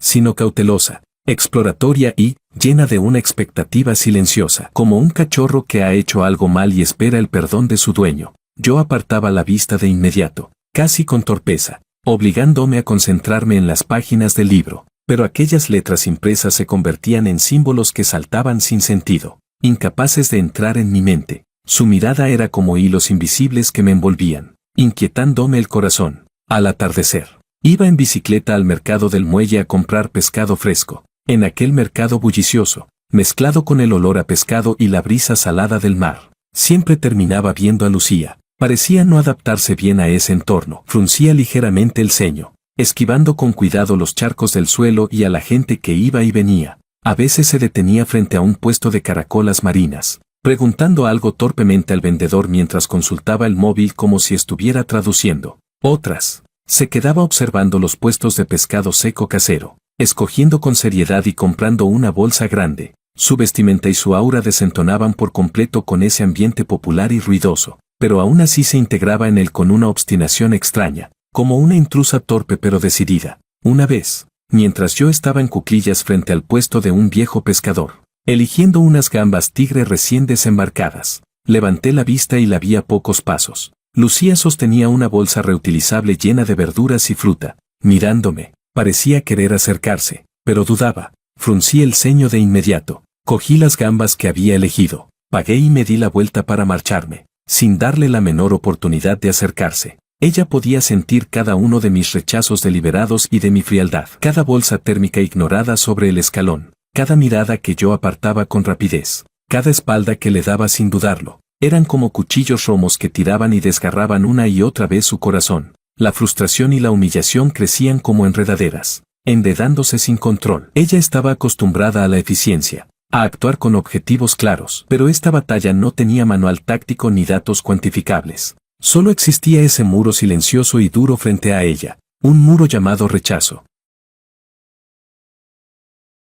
Capítulo 14. Una tarde, estaba en el patio cuidando unas suculentas que acababa de comprar cuando, fuera de la puerta, se escuchó una leve discusión. Señorita Lucía, de verdad no se puede. El señor Wang lo dejó muy claro, no se puede volver a dejar nada en la puerta, y menos aún si es algo que usted trae. Era la voz del administrador del barrio, el tío Chan, cargada de incomodidad.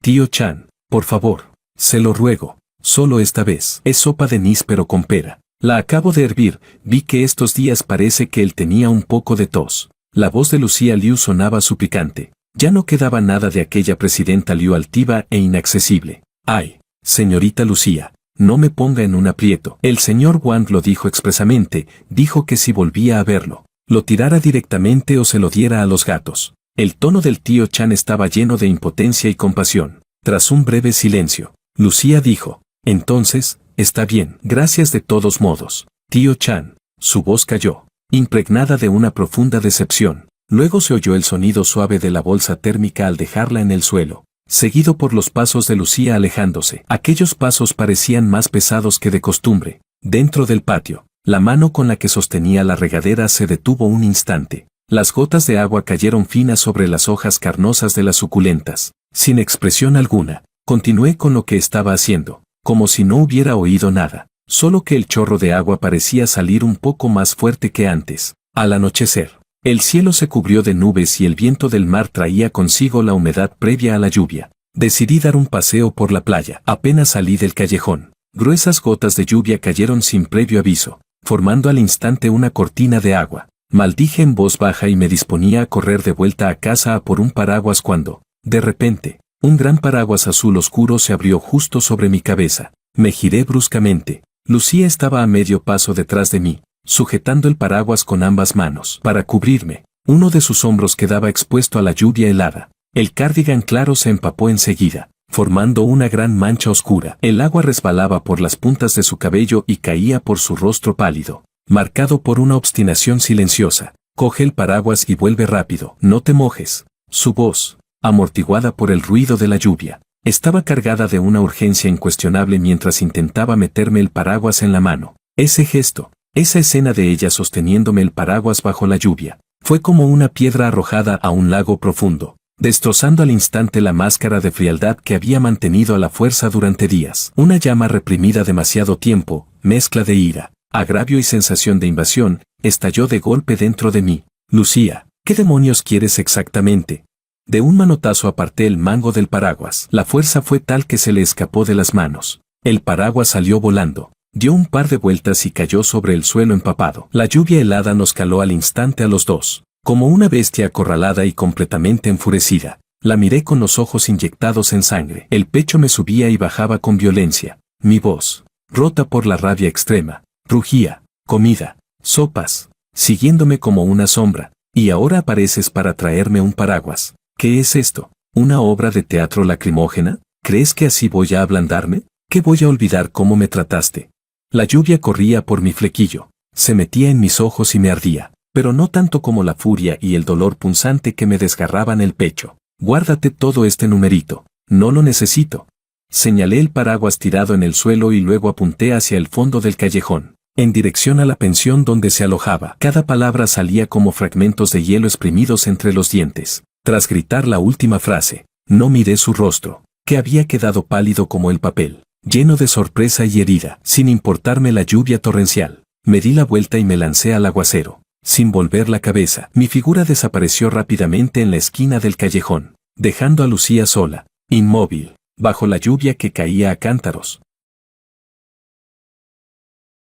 Capítulo 15. La lluvia caía sin piedad sobre Lucía. La ropa empapada se le pegaba al cuerpo, helada hasta los huesos. El paraguas que Jorge había lanzado al suelo yacía hundido en el barro, como la intención pisoteada que ella llevaba en el corazón. Las palabras que él había gritado resonaban en sus oídos una y otra vez, como las maldiciones más crueles. Cada frase era un látigo envenenado, azotando sin misericordia un corazón ya cubierto de heridas. Más humillante que cuando Yuntao la señaló y la reprendió delante de todos en la oficina. Más desesperante que enfrentarse sola a aquella casa matrimonial vacía y helada. Todo su esfuerzo, toda su humillación voluntaria, todas esas torpes muestras de acercamiento, a sus ojos no habían sido más que una representación repugnante, un acoso insoportable. La lluvia fría se mezclaba con lágrimas ardientes, deslizándose sin control por su rostro. Miró en la dirección en la que Jorge había desaparecido. Su cuerpo empezó a temblar violentamente, no por el frío,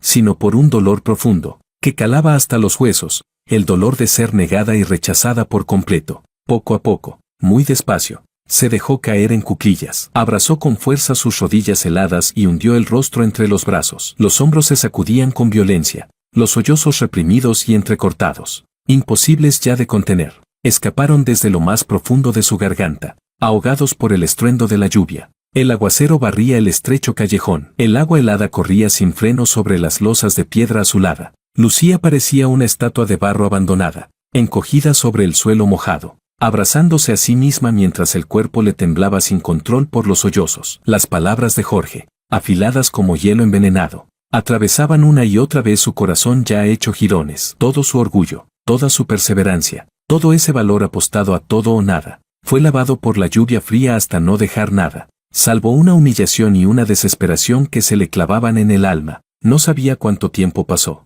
De pronto, un coche negro se deslizó en silencio hasta la entrada del callejón y se detuvo. La puerta se abrió, un paraguas negro y amplio se desplegó, y alguien caminó deprisa hasta Lucía. Lucía. Una voz familiar y angustiada atravesó la cortina de lluvia. Lucía levantó la cabeza con torpeza. El agua y las lágrimas le nublaban la vista, pero el rostro de su madre, lleno de conmoción y dolor, se estampó con claridad ante sus ojos. Detrás de ella estaba su padre, sosteniendo otro paraguas, con el ceño profundamente fruncido y una expresión terriblemente grave. Mamá, papá. Lucía apenas logró emitir esos dos sonidos rotos antes de que una avalancha de agravio y fragilidad la desbordara por completo, como una niña perdida. Se lanzó a los brazos cálidos y fragantes de su madre y rompió a llorar desconsoladamente. Toda la represión, toda la humillación, todo el arrepentimiento, se derramaron en ese instante sin control. La madre de Lucía abrazó con fuerza a su hija empapada, temblorosa y helada, con el corazón destrozado de dolor. Alzó la vista hacia su marido. En sus ojos había una determinación como nunca antes. Viejo Liu, esto no puede seguir así. Lucía se va a derrumbar. Ese Jorge, ¿cómo puede tratar así a nuestra hija? El padre de Lucía miró a su hija, desplomada y llorando sin consuelo en brazos de su esposa. Luego al paraguas empapado de barro en el suelo. Pensó en el estado errante de su hija durante ese tiempo, en su obstinación por viajar al sur, y soltó un profundo suspiro. Primero llévenla de vuelta, que se cambie la ropa mojada, no vaya a enfermar de verdad. Su voz era grave, cargada de una pesadez que presagiaba tormenta. Desde pequeña, ¿cuándo había sufrido su hija semejante agravio? Pero los asuntos del corazón, ¿cómo podía un tercero juzgarlos con ligereza? Aún así, verla en ese estado le hacía sentir, como padre, que el corazón se le hacía pedazos.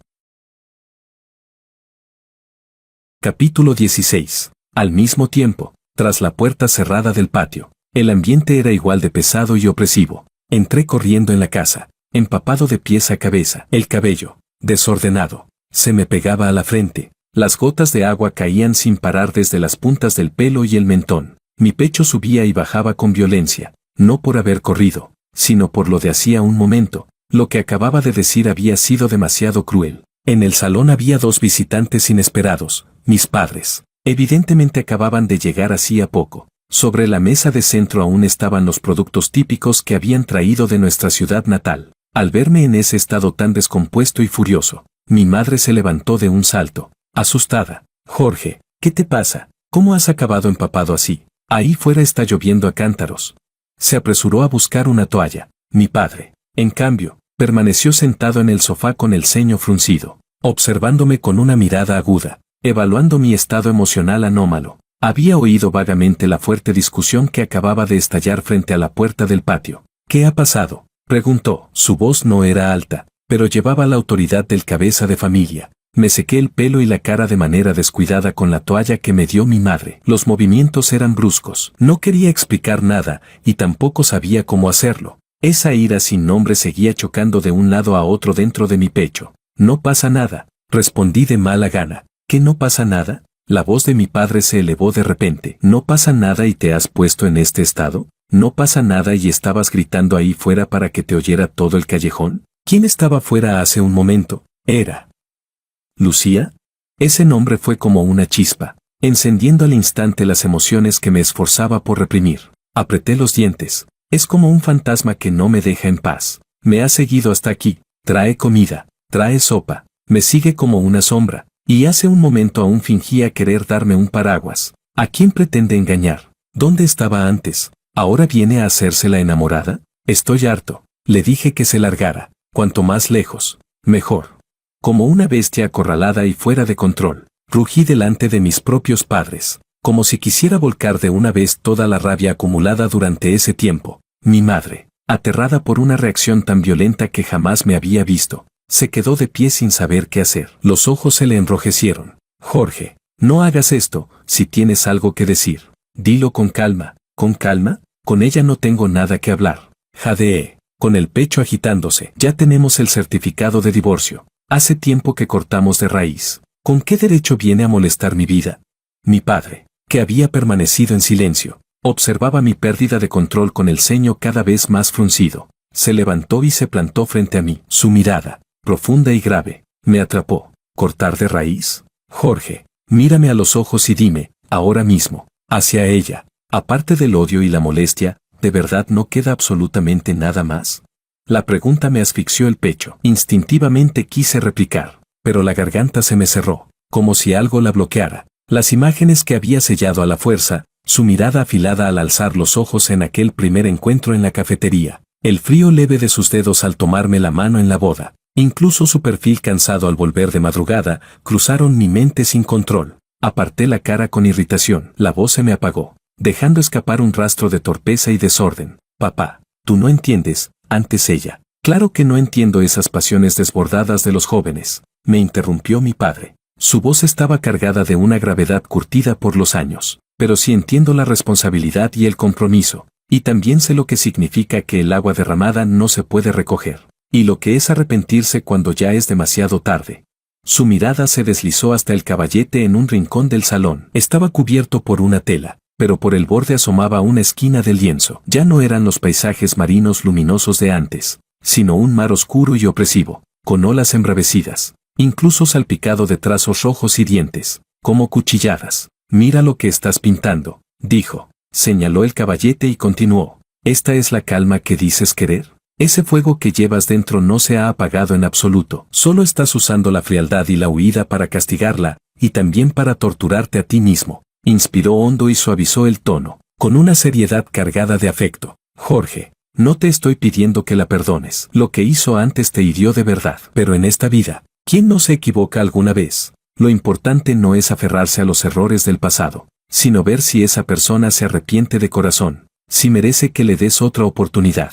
Hizo una breve pausa y continuó. Cuando tu madre te dio a luz, tuvo un parto muy difícil. Estuvo a un paso de la muerte. Al despertar, su carácter se volvió muy extraño, se enfadaba por cualquier cosa, discutía conmigo, rompía cosas y decía que no podía seguir viviendo así, que quería divorciarse. Yo entonces era joven y orgulloso, también llevaba mucha rabia dentro, y pensaba que ella no entendía lo duro que era mi trabajo. Su voz bajó un poco. ¿Y qué pasó después? Tu abuela me despertó con una sola frase. Me dijo, ella se jugó la vida para darte un hijo. Ahora su cuerpo y su corazón están sufriendo. Tú, siendo un hombre, ¿qué ganas discutiendo con ella? Si se desahoga contigo es porque eres la persona más cercana. Si no lo hace contigo, ¿con quién lo va a hacer? Mi padre suspiró con pesadez. Solo entonces entendí que, a veces, no es que la otra persona no te quiera, sino que está atravesando un dolor y una presión que tú ni siquiera puedes imaginar. Se expresa mal. Eso es todo. Dejé a un lado ese orgullo barato y ese resentimiento, y la acompañé con paciencia, la cuidé, la calmé. Poco a poco, la vida volvió a su cauce, alzó la vista hacia mí, con una mirada profunda. Esa chica, Lucía, es demasiado fuerte, demasiado ambiciosa, valora en exceso el trabajo, pero esta vez ha dejado atrás todo en la capital y ha recorrido miles de kilómetros para venir hasta aquí. Ha soportado tu frialdad, e incluso que la insultaras así, sin marcharse. ¿De verdad no eres capaz de ver ni un poco de sinceridad en ese empeño, en esa obstinación? Guardó silencio un instante y luego añadió, con una pregunta que me golpeó directo al pecho. ¿O es que, en realidad, tienes miedo? ¿Miedo de volver a ser herido una vez más? ¿Y por eso prefieres encerrarte del todo en la coraza más dura que tienes? Capítulo 17. Las palabras de mi padre fueron como un martillo pesado, golpeando una y otra vez el punto más frágil de mi corazón. Me quedé mirándolo, viendo en sus ojos esa comprensión profunda y esa preocupación contenida. La ira y el rencor acumulados en mi pecho, como un globo pinchado, se desinflaron con rapidez, sustituidos por una enorme confusión y una vergüenza incómoda por haber sido descubierto. ¿Tenía miedo?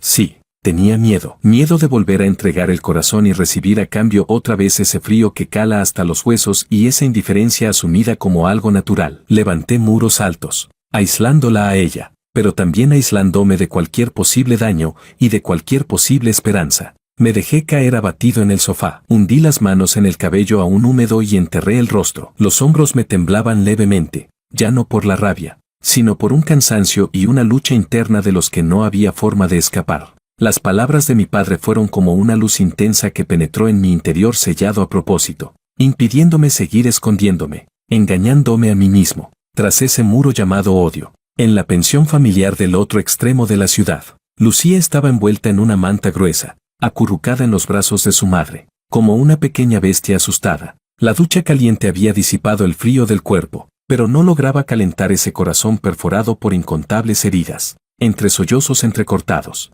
le contó a sus padres todo lo ocurrido durante ese tiempo, desde el momento en que tomó conciencia de su error, pasando por la búsqueda en la que dejó de lado su dignidad, hasta mis rechazos cada vez más fríos y, finalmente, la humillación bajo la lluvia que la había arrojado por completo al abismo. La madre de Lucía escuchaba con lágrimas desbordándosele por el rostro, dándole palmaditas llenas de dolor en la espalda. Hija tonta, has sufrido demasiado, dijo, y luego miró a su marido con la voz quebrada. Viejo Liu, mira cómo está Lucía, ese Jorge tiene el corazón demasiado duro. El padre de Lucía permaneció en silencio todo el tiempo, con el semblante cada vez más sombrío. Encendió un cigarrillo y se acercó a la ventana, contemplando la cortina de lluvia que seguía cayendo sin cesar. Entre el humo, su mirada era afilada y compleja. Tras un largo rato, apagó el cigarrillo y se dio la vuelta. Su voz era grave, cargada de una fuerza que no admitía réplica. Lucía, llorar no resuelve nada.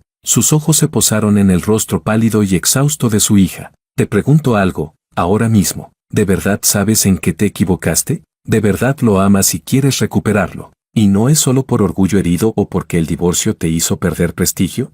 Lucía levantó la cabeza de golpe. Sus ojos enrojecidos estaban llenos de urgencia y dolor. Papá, de verdad sé dónde me equivoqué. Antes fui demasiado cruel. Usé el trabajo como la única forma de escapar de mis responsabilidades familiares y de demostrar mi valor. Di por sentado su entrega y su espera. Nunca me puse en su lugar. Yo lo amo. No es por orgullo ni por resentimiento. Si fuera solo por la cara, yo, Lucía, no me habría rebajado hasta el polvo para rogarle. Su voz estaba rota por el llanto, pero su determinación era inquebrantable.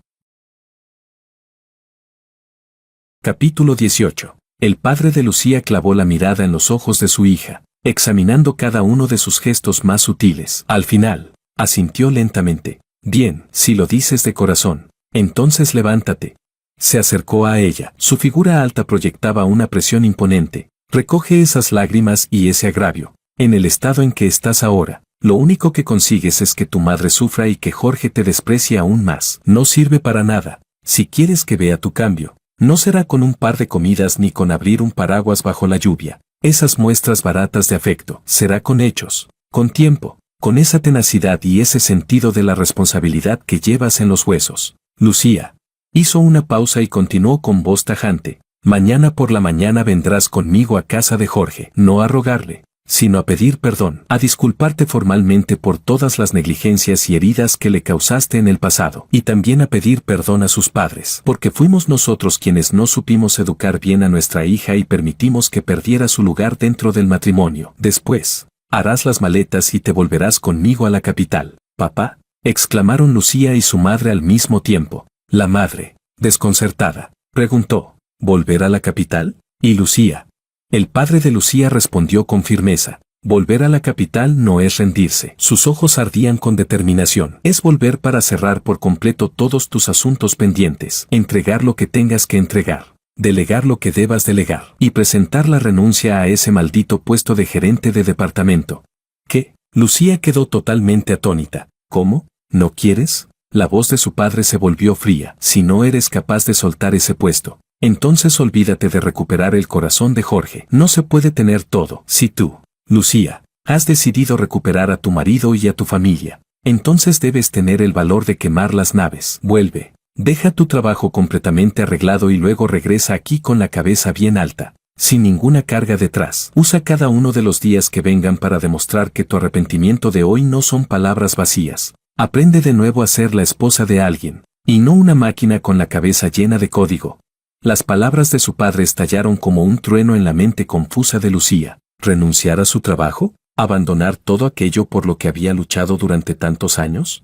Ese pensamiento había pasado fugazmente por su mente en las noches más desesperadas, pero nunca había sido planteado de forma tan directa y decisiva como ahora. El impacto la dejó sin palabras. Papá, sus labios se movieron mientras en su interior se desataba una tormenta. Ese trabajo había sido su mayor orgullo y la base de su valor personal, el pilar que le había permitido mantenerse en pie en un mundo cruel. Renunciar a él equivalía a arrancarse la coraza que la había protegido durante años. ¿Qué pasa? ¿Ahora te acobardas?, preguntó su padre, con una mirada inquisitiva y opresiva. ¿O es que, en el fondo, ese trabajo sigue siendo lo más importante para ti? Si es así, mejor abandona ahora mismo. No vuelvas a molestar a Jorge ni a torturarte a ti misma. Regresa a la capital y sigue siendo tu gerente Lucía. Vive el resto de tu vida con tus proyectos. No. Lucía Liu respondió casi sin pensar. Su voz estaba ronca, cargada de una determinación absoluta. Las palabras de su padre fueron como un cuchillo afilado, cortando de raíz la última duda y el último autoengaño que quedaban en su corazón. Levantó la cabeza de golpe. La confusión y la fragilidad de antes fueron reemplazadas por una resolución casi trágica. Renuncio. En cuanto vuelva, presentaré mi renuncia. Al pronunciar esas palabras, sintió como si le extrajeran toda la fuerza del cuerpo. Un dolor agudo atravesó su corazón, pero junto al dolor llegó una lucidez inédita, clara y despiadada. Por fin entendió lo que su padre quería decir. No hay construcción sin destrucción previa. El origen de todos sus errores había sido que nunca tomó una decisión real entre su carrera y su familia. Codiciosa, quiso tenerlo todo, y al final permitió que el trabajo, bajo el pretexto aparentemente noble, devorara el tiempo y el afecto que pertenecían al hogar. Si quería recuperar a Jorge, si quería reconstruir ese hogar que ella misma había destruido, Debía cortar de raíz la cuerda que la ataba a la identidad de la gerente Lucía y regresar con una actitud completamente nueva, sin reservas, para empezar de nuevo. Bien. En los ojos de su padre apareció por fin un atisbo de aprobación. Le dio unas palmadas en el hombro y dijo: así se comporta la hija de mi familia. Mañana irás conmigo a pedir perdón, y luego volveremos a casa a arreglar lo que tengas que arreglar. Capítulo 19. A la mañana siguiente, tras la lluvia, el cielo se despejó. El aire era especialmente limpio, impregnado del salitre del mar y del aroma húmedo de la tierra. Llamaron a la puerta de mi pequeño patio. No había pegado ojo en toda la noche. Tenía ojeras marcadas bajo los ojos. Cuando abrí la puerta y vi a los padres de Lucía de pie afuera, y detrás de ellos a Lucía, todavía pálida y demacrada, pero con una mirada inusualmente serena y la espalda erguida, me quedé paralizado por un instante. Tío, tía, pasen, por favor. Me hice a un lado, con un tono cargado de una complejidad difícil de disimular. Mis padres, al oír la voz, también salieron. El ambiente se volvió denso y tenso. El padre de Lucía fue el primero en hablar, con una voz clara y franca: Jorge, consuegro, consuegra, hoy hemos venido expresamente a traer a Lucía para pedir disculpas. Lucía respiró hondo y dio un paso al frente. Me miró de frente y luego miró a mis padres. Detrás de mí, su mirada ya no esquivaba, ya no era humilde ni suplicante, estaba llena de una honestidad desnuda, como si hubiera sido despojada de todo artificio, y de un peso difícil de ignorar. Jorge, papá, mamá. Era la primera vez que los llamaba así. Su voz era firme y clara. Lo siento, esta disculpa llega demasiado tarde. En el pasado fui egoísta y arrogante. Convertí el trabajo en la única forma de escapar de mis responsabilidades familiares y de demostrar mi valor. Di por sentada tu tolerancia y tu espera, sin preocuparme jamás por tus sentimientos, sin cumplir con las obligaciones que debía asumir como esposa. Te ignoré. Te herí y estuve ausente una y otra vez cuando más me necesitabas, incluso cuando enfermaste y solo firmaste el consentimiento médico. Yo seguía frente a la pantalla del ordenador. No fui una esposa digna. Su voz se quebró levemente, pero se obligó a controlarse y continuó hablando con claridad. Ayer mi padre me reprendió. Tenía razón, las lágrimas y los agravios no sirven de nada. Yo vine aquí, trayendo comida o paraguas, y más que intentar recuperarte, en el fondo era incapaz de soltar mi resentimiento y mi culpa. Seguía siendo egoísta. Nunca comprendí de verdad lo profundo de tus heridas, ni tuve la determinación de jugarme todo para cambiar. Hizo una pausa y me miró con firmeza. Por eso hoy he venido, para disculparme solemnemente contigo y con papá y mamá, por todo lo que hice en el pasado. Y después, regresaré con mis padres a la capital. Mis pupilas se contrajeron ligeramente. La voz de Lucía se volvió aún más clara y decidida. Al volver, renunciaré al cargo de gerente del departamento técnico del grupo. Haré una entrega completa de todo el trabajo. Dejaré atrás todo lo que haya en la capital: carrera, estatus, prestigio. No quiero nada de eso. Al ver el destello de sorpresa en mis ojos y la conmoción en el rostro de mis padres, su corazón, en lugar de agitarse, se calmó aún más, porque sé que, si regreso todavía cargando con esa identidad y esas cadenas, no importa lo que haga, nunca podré empezar de verdad desde cero. Solo despidiéndome por completo de la gerente Lucía podré volver a aprender cómo ser una Lucía auténtica. Una Lucía que, quizá aún tenga derecho a estar a tu lado y a esforzarse por enmendar el pasado. Al terminar, se inclinó profundamente, casi en un ángulo de 90 grados, frente a mí y frente a mis padres. Ese gesto estaba cargado de un arrepentimiento aplastante y de una determinación absoluta, como quien apuesta todo sin dejarse vía de escape. El patio quedó sumido en un silencio absoluto. Solo se oía el susurro de las hojas al ser acariciadas por la brisa marina. Me quedé de pie, inmóvil, mirando aquella figura inclinada en una profunda reverencia, mientras en mi interior se desataba una tempestad. ¿Renunciar a su trabajo? ¿Abandonar todo aquello por lo que había luchado durante media vida? El peso de esa decisión superaba con creces todas sus muestras anteriores de afecto y sus lágrimas. Por primera vez lo sentí con absoluta claridad. No estaba actuando. No estaba buscando compasión. Ella estaba, de verdad, despojándose de su coraza más dura, casi de forma autodestructiva, para demostrar la sinceridad de su arrepentimiento. Mi padre contemplaba la escena con una emoción compleja en los ojos. Había asombro, y también una conmoción difícil de ocultar. Mi madre ya no podía contener las lágrimas y se las limpiaba una tras otra. El padre de Lucía dio un paso al frente, ayudó a su hija a incorporarse y luego me miró con solemnidad. Jorge, Los errores pasados de Lucía también son responsabilidad mía como padre. Fuimos demasiado indulgentes con su ambición profesional y descuidamos enseñarle lo que significa ser esposa y nuera. Traerla hoy aquí para disculparse es la postura de nuestra familia, Lucía. En cuanto a si decides perdonarla o darle otra oportunidad, eso es únicamente tu derecho. No te presionaremos en absoluto. Después de que Lucía renuncie a su trabajo, la llevaremos de vuelta a la capital para resolver los asuntos pendientes. Más adelante, si vuelve o no, si se queda o se va, dependerá por completo de tu voluntad. Nuestra familia no volverá a interferir en lo más mínimo. Las palabras del padre de Lucía cayeron con firmeza y claridad, dejando clara su posición y, al mismo tiempo, otorgándome el mayor respeto y libertad de elección. Mi mirada permaneció largo rato posada en Lucía. Ella estaba erguida, con el mentón ligeramente elevado, sosteniendo mi mirada. En sus ojos había dolor y nerviosismo, pero sobre todo una serenidad cercana a la de quien ha pasado por el fuego y espera el veredicto final. La luz del sol caía sobre su rostro pálido,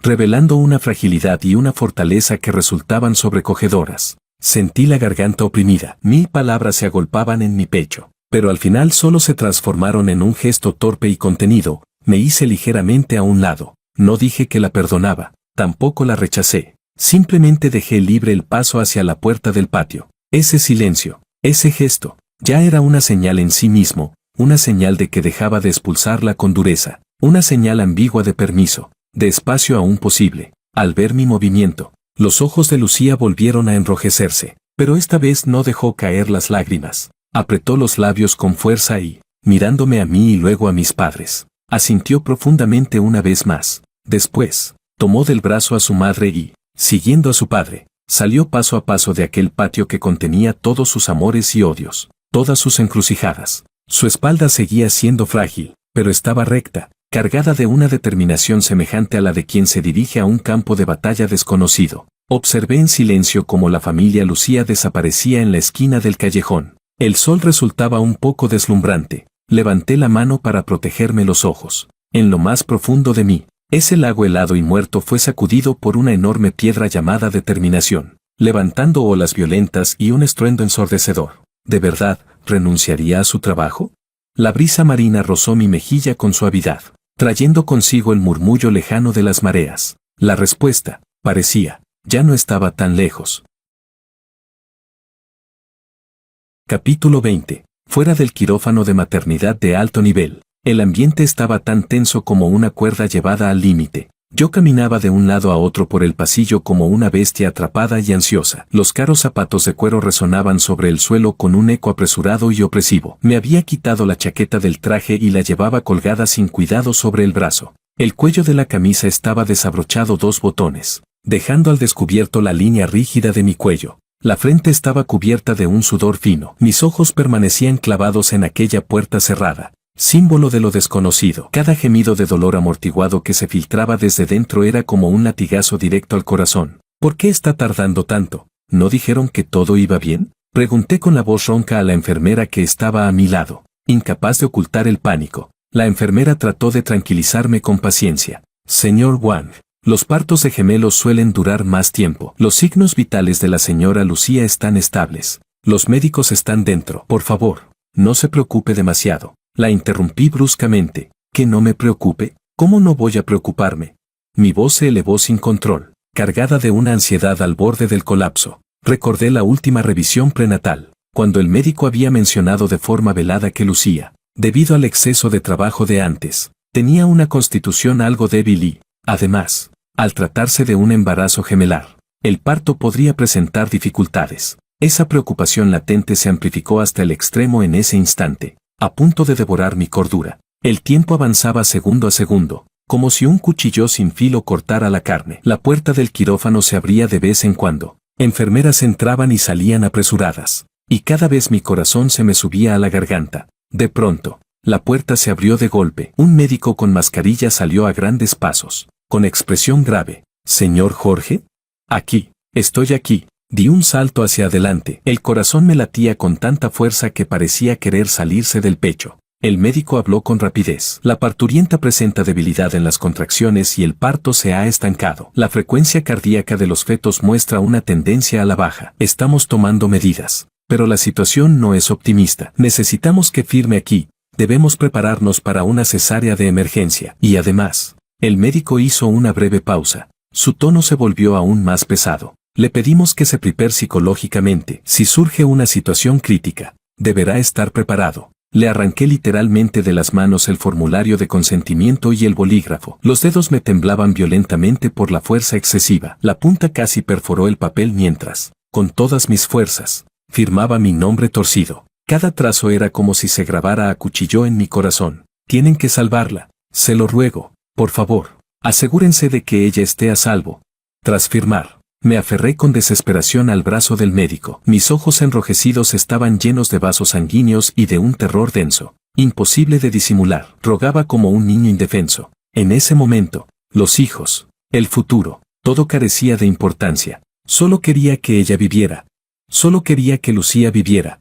El médico asintió con comprensión y se dio la vuelta de inmediato para regresar al quirófano. La puerta volvió a cerrarse, aislando por completo todo sonido del interior. Sentí que me arrancaban todas las fuerzas del cuerpo. Me dejé caer lentamente, apoyando la espalda contra la pared fría hasta quedar sentado en el suelo. El sudor empapaba la camisa. El flequillo húmedo se me pegaba a la piel. Me cubrí el rostro con ambas manos. Los hombros comenzaron a sacudirse de forma incontrolable, y unos sollozos reprimidos y rotos se escaparon entre los dedos. Un miedo inmenso me inundó como una marea helada. Nunca había sentido con tanta claridad que no podía perderla. Todos los rencores, la frialdad y las distancias del pasado se volvieron insignificantes, polvo frente a la vida y la muerte. Solo sabía una cosa: si la perdía, mi mundo se derrumbaría por completo. No sabía cuánto tiempo pasó. Pareció un siglo entero. Por fin, la puerta del quirófano volvió a abrirse. Señor Jorge, enhorabuena. La madre y los bebés están bien, dijo la enfermera, sosteniendo en brazos dos pequeños envoltorios. Su rostro mostraba una sonrisa de alivio. Es una pareja de gemelos, un niño y una niña, muy sanos. La señora Lucía está algo agotada y en observación. Saldrá en breve. La cuerda tensada se rompió de golpe. Levanté la cabeza bruscamente. En mis ojos enrojecidos estalló una luz inmensa, imposible de describir. Casi a gatas me puse en pie y, tambaleándome, me abalancé hacia la enfermera, aunque mi mirada la sobrepasaba con urgencia, buscando el interior del quirófano. ¿Y ella? ¿Cómo está Lucía?, pregunté. La voz me salió rasgada, temblorosa, como la de alguien que acaba de sobrevivir a una catástrofe. La señora Lucía está bien, respondió la enfermera. Solo está exhausta. Se ha quedado dormida, dijo esto sonriendo, y se hizo a un lado. En ese momento, la camilla móvil fue empujada hacia afuera. Lucía yacía sobre ella, el rostro pálido como el papel, el cabello, empapado de sudor, se le pegaba de forma desordenada a las mejillas y a la frente. Los labios no tenían ni rastro de color. Todo su cuerpo parecía tan frágil que una ráfaga de viento podría dispersarlo. Tenía los ojos cerrados,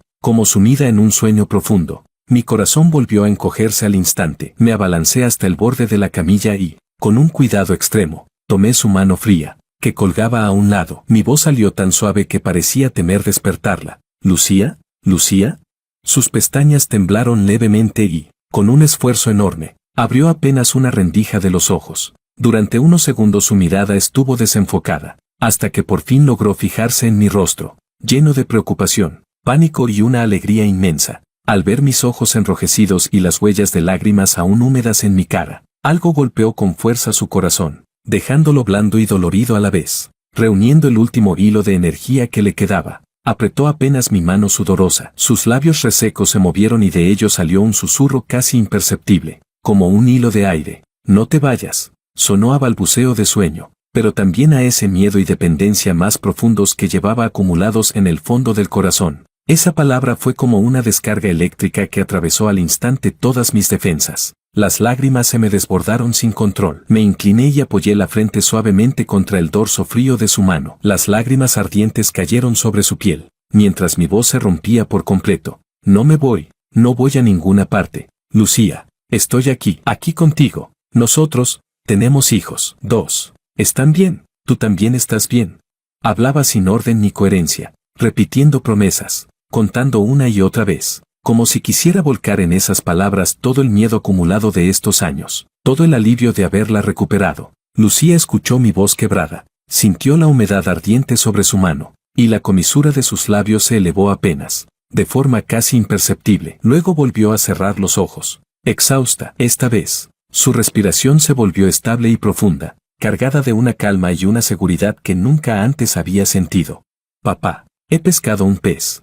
Me giré y vi la escena que había soñado durante toda mi vida. Nuestro hijo, lleno de energía, corría hacia mí sosteniendo un pececito en la mano. Detrás venía nuestra hija, y un poco más atrás Lucía, fingiendo enfado mientras decía, corre más despacio, ten cuidado de no caerte.